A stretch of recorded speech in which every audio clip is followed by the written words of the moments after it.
पण आपले प्रतिनिधी शुभम उमाळे यांनी जो आढावा घेतलेला आहे तो पाहूयात।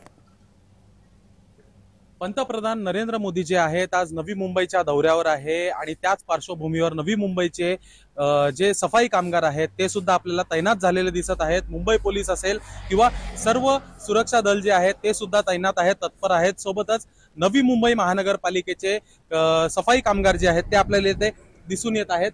हा जो मुख्य रस्ता आहे याच रस्त्यावरनं पंतप्रधान नरेंद्र मोदी यांचा ताफा जो जाण्याची शक्यता आहे आणि त्याच कारणाने जी आहे इथे सफाई सुद्धा सुरू आहे। आपण बघू शकतो या ठिकाणी सफाई कामगार आहेत। पूर्ण हा मुख्य रस्ता आहे, 1.5 किलोमीटरचा रस्ता आहे। जो नावाशेवा म्हणजे जो MTHL जो रस्ता आहे, ब्रिज असणार आहे, त्या ब्रिज वरनं पंतप्रधान नरेंद्र मोदी याच ठिकाणावरनं जे आहेत जाणार आहेत। हा VIP रोड आहे, पूर्णतः सुरक्षतेमध्ये हा रोड आहे। कुठलेही अन्य वाहन बिना पासेसचे जे वाहन आहेत ते या रस्त्यावरनं जायला त्यांना परवानगी नाहीये आणि सोबतच रस्त्यांची रंगरंगोटी झालेली आहे आणि सफाई सुद्धा इथे सुरू आहे। नेमका हा कार्यक्रम कसा होणार आणि ज्याची आसन व्यवस्था 1 लाख इतकी केलेली आहे, त्यासाठी किती नागरिक येणार हे पाहावं लागणार आहे।